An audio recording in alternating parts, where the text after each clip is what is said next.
Well, hello there. I'm Vanessa of Vanessa Jones Voices, and this channel is all about asking questions and finding answers.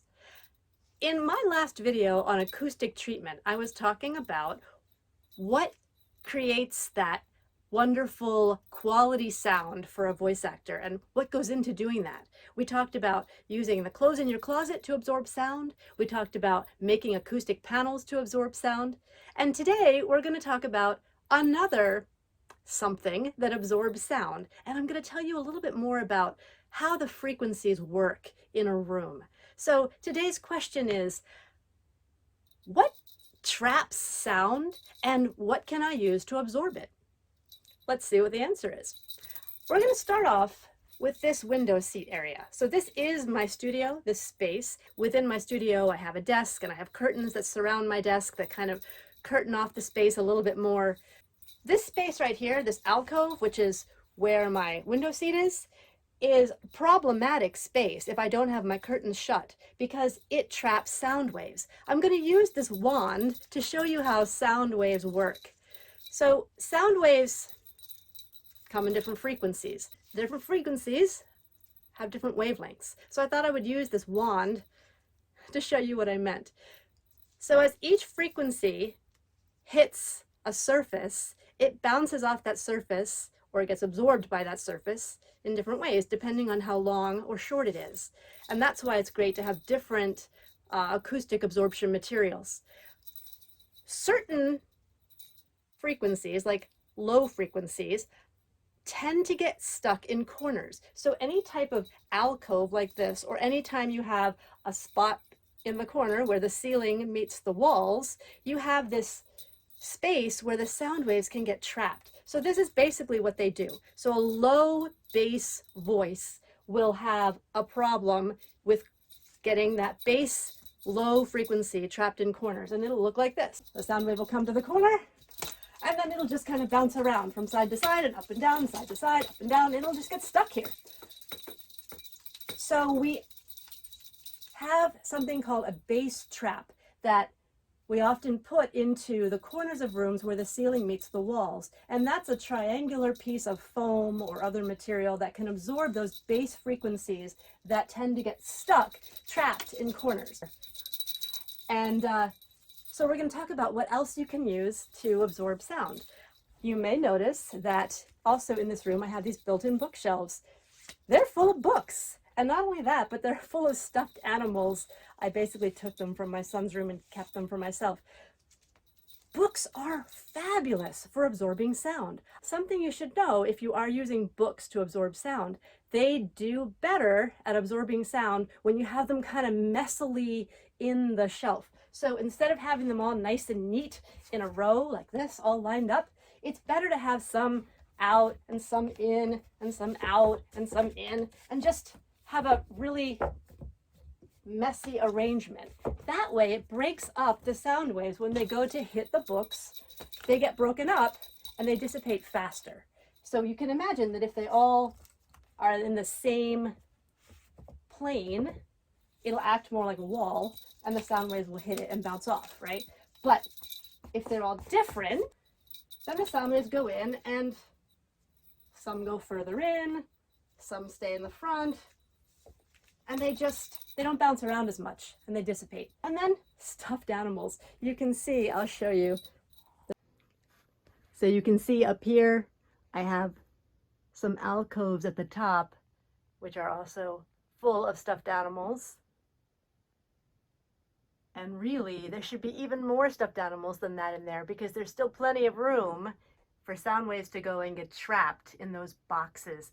And then in the corners, you can see I just take every comforter, every piece of memory foam, every pillow. I even have a stuffed bear footstool down here, which I put in the corner along with a meditation pillow, everything I can think of to load up and keep the sound waves from getting trapped in corners.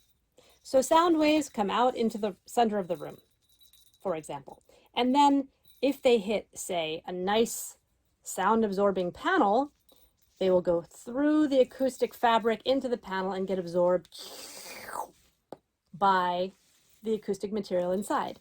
But if they hit something like the wall that is a hard surface, boom, some of them will bounce back into the room and find other hard surfaces to hit. Some of them will travel along the wall and end up in the corner. In this case, the corner is blocked by this memory foam mattress and a comforter. But if it wasn't, then the sound waves would actually use the wall as a guide, taking them into the corner and then getting them trapped in the corner, reflecting between the walls that are a 90-degree angle. The bass frequencies tend to build up in the corners more than the other frequencies do. There are various very technical explanations for why that is, but all sound waves will build up in corners for sure. So you want to make sure that, again, you have as much as you can to absorb all these different sound waves and keep them from reflecting, because the more they reflect off of surfaces, the more you're going to get that kind of after resonance. Okay, so I'm in the bathroom now, and you can hear the difference between the bathroom and my studio. You have all these bare walls, you have a bare floor, and it makes a huge difference in terms of the sound reflecting off of the walls, even after I say walls, because the sound waves are literally bouncing off of all the reflective surfaces, and they continue making that the rounds as I continue to talk until the sound gets more and more muddy. You'll notice a difference as well. When I stand right next to the panel and talk into the panel, it's a different sound because the panel is absorbing the frequencies as they come out of my mouth. Now let me show you the window seat itself. So the window seat is normally just hard wood, and what I've done is I've taken a sheepskin that I got at a garage sale. It's a real sheepskin. It's got nice wool, thick wool, great for absorbing sound. I covered that with a fleece, all folded up. I have a pillow that's full of shredded latex, great sound absorber. Just giving you some ideas here for things that you can use to absorb sound. So a big shredded latex pillow, and then another pillow over here that's filled with down, another great sound absorber. It also does a great job of providing a wonderful dog bed for my dog, who loves it. But in case he hasn't had enough of a dog bed, here's another one. This is another pillow that's on my floor. It's a meditation pillow, and it's used less for meditation and more for the dog. And here's the green panel that I featured in my acoustic video. Underneath of it is another bookshelf full of books. The only thing is I need to make them messier so that they do a better job of dissipating the sound and not reflecting it. There we go, a little bit messier there. Okay, the last thing I wanted to show you is this window insert. So this isn't just a regular window.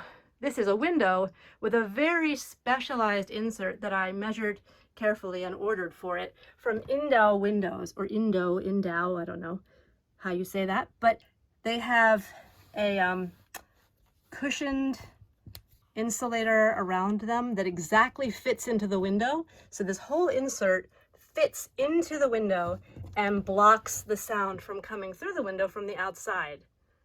It does a very good job. And that is everything I have to teach you about what I've learned regarding how to deal with sound in a room so that you can have a broadcast quality studio. I hope that my visuals have helped a little bit. See you later.